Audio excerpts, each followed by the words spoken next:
Surat crime branch પોલીસની no drugs and Surat city અભિયાન અંતર્ગત કામગીરી। સુરત ક્રાઇમ બ્રાન્ચ દ્વારા 35 લાખથી વધુની કિંમતના ડ્રગ્સના મુદ્દામાલ સાથે આરોપીને ઝડપી પાડ્યા છે। તેમની સામે અલગ અલગ 5 ગુના દાખલ કરવામાં આવ્યા છે। સુરત શહેર પોલીસ દ્વારા no drugs in Surat city અભિયાન ચલાવવામાં આવી રહ્યું છે। આ અભિયાન અંતર્ગત અનેક આરોપીઓને સુરત પોલીસ દ્વારા ઝડપી પાડવામાં આવ્યા છે। ત્યારે સુરત ક્રાઇમ બ્રાન્ચ દ્વારા 35 લાખથી વધુની કિંમતના ડ્રગ્સના મુદ્દામાલ સાથે આરોપીને ઝડપી પાડ્યા છે। તેમની પાસે અલગ અલગ 5 ગુના દાખલ કરવામાં આવ્યા છે।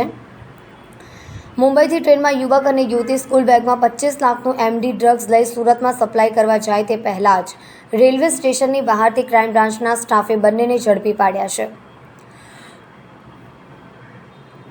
બેગમાંથી કપડાં સહિત અન્ય સામાન પણ મળ્યો હતો। ઉપરાંત બેગમાં છુપાયેલું 250 ગ્રામ એમડી ડ્રગ્સ જેની કિંમત 25 લાખ થાય છે। પકડાયેલા યુવક યુવતી મિત્ર છે અને મુંબઈમાં રહે છે। ક્રાઇમ બ્રાન્ચે એમડી ડ્રગ્સ મોબાઈલ સહિત 25 લાખથી વધુનો મુદ્દામાલ કબજે કર્યો છે। સુરત પોલીસની no drugs in Surat city અંતર્ગત કામગીરી ચાલી રહી છે। ત્યારે ક્રાઇમ બ્રાન્ચ પોલીસે રેલવે સ્ટેશન વિસ્તારમાંથી ડ્રગ્સ પકડી પાડ્યું હતું। રેલવે સ્ટેશનથી રાબિયા નામની મહિલા સહિત 3ની ધરપકડ કરી હતી। તેમની પાસેથી 253 ગ્રામ 25 લાખનું એમડી ઝડપી પાડ્યું હતું। આ તમામની પૂછપરછ કરતા પેડલરોના નામ સામે આવ્યા હતા। અન્ય આરોપીઓમાં સરફરાઝ ઉર્ફે સલમાનની તપાસ દરમિયાન 28.79 ગ્રામ એમડી ડ્રગ્સ અને 1.93 લાખ ગ્રામ ગાંજો મળી આવ્યો હતો। વોન્ટેડ આરોપી ફૈઝલ શેખની તપાસ કરતા યાસીન બાબુલ મુલ્લા મળી આવ્યો હતો। બંને પાસેથી 31.55 ગ્રામ એમડી ડ્રગ્સ મળી આવ્યું હતું। મોહસિન શેખ તથા મિત્ર અશફાક મોહમ્મદ યુનુસ શેખના ઘરે છુપાયેલો છે। પકડવા જતાં તે બિલ્ડિંગની ટેરેસ પરથી બીજી બિલ્ડિંગમાં કૂદીને ભાગવા જતાં તેને ઈજા થઈ હતી, જેથી સિવિલ હોસ્પિટલ ખસેડાયો છે।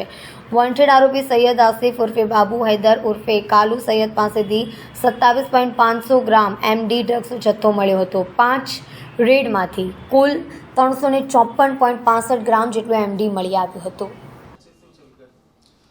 સુરત શહેરમાં નો ડ્રગ ઇન સુરત સિટી અન્વયે અને સુરતની નાગરિકોને ડ્રગ મુક્ત સુરત શહેરને રાખવા માટે સરકારશ્રી તથા માન્ય કમિશનર સાહેબ શ્રી જેસીપી ક્રાઇમ સાહેબ વગેરેની સૂચનાઓ આધારે છેલ્લા એકાદ માસ દોઢ માસથી ક્રાઇમ બ્રાન્ચની ટીમો સતત એનડીપીએસના દૂષણને નાથવા માટે પ્રયત્ન કરતી હતી અને એનડીપીએસનું જે આખું નેટવર્ક કે બહારના રાજ્યોમાંથી એમડી ડ્રગ્સ લાવી સુરતના અલગ અલગ પેડલરોને આપવામાં આવે, એનાથી નાની નાની ચેનલો બનાવી નીચે વેચવામાં આવે, આખા એક નેટવર્કનો અભ્યાસ કરવામાં આવ્યો હતો। અને એક સાથે ગઈકાલે પોલીસ ઇન્સ્પેક્ટર એસએન પરમાર અને પીએસઆઈ મૈડાને રેલવે સ્ટેશન સૂર્યનગર એક્સપ્રેસમાંથી બપોરે જ્યારે મુંબઈથી એક રાબિયા નામની લેડી અને સફીક નામનો 2 માણસ જ્યારે મુંબઈથી આવે છે તેને બપોરે 2:30 વાગે એને પકડવા 4:30 વાગે પકડવામાં આવે છે।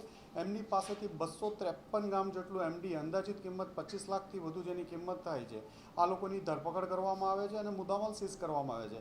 આ લોકોની પૂછપરછ દરમિયાન પણ સુરતના મોહસિન, સલમાન અને ફૈઝલ શેખ આ લોકોના નામ તપાસ દરમિયાન આવ્યા અને જે એક માસથી સુરતની ટીમ અલગ અલગ ટીમો લાગેલી હતી પોલીસ ઇન્સ્પેક્ટરોની ટીમો એમને પણ આ નામની માહિતગાર હોય તરત અલગ અલગ જગ્યાએ રેડો ચાલુ કરવામાં આવી, જેમાં સરફરાઝ ઉર્ફે સલમાન જેને કાસા મરીના હોટલ પાલ વિસ્તારમાં આવેલી છે ત્યાં રેડ કરતા એમની પાસેથી અંદાજિત 28-29 ગ્રામ જેટલું એમડી મળી આવ્યું અને જેની કિંમત 2,80,000થી 3 લાખ જાય છે અને સલમાનને ધરપકડ કરવામાં આવી।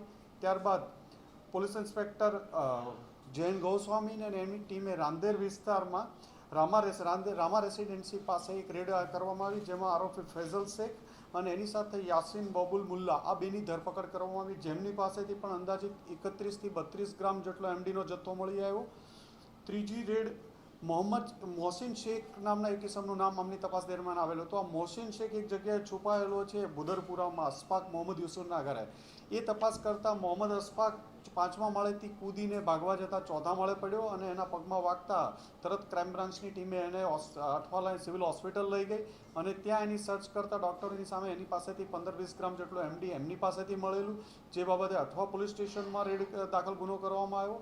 તદુપરાંત આ જ રેડો દાખતી હતી ત્યારે એક સૈયદ આસિફ ઉર્ફે બાબુ હૈદર કાળુ નામનો માણસ પણ મુદ્દામાલ લઈ રિક્ષામાં નીકળે છે નાનપુરા શ્રુતિ હોસ્પિટલ પાસેથી, જે આધારે પોલીસ ઇન્સ્પેક્ટર કે મોદી સાહેબની ટીમે રેડ કરી અને એમને પણ અંદાજિત 27થી 28 ગ્રામ 2,80,000ના મુદ્દામાલ સાથે ધરપકડ કરવામાં આવી।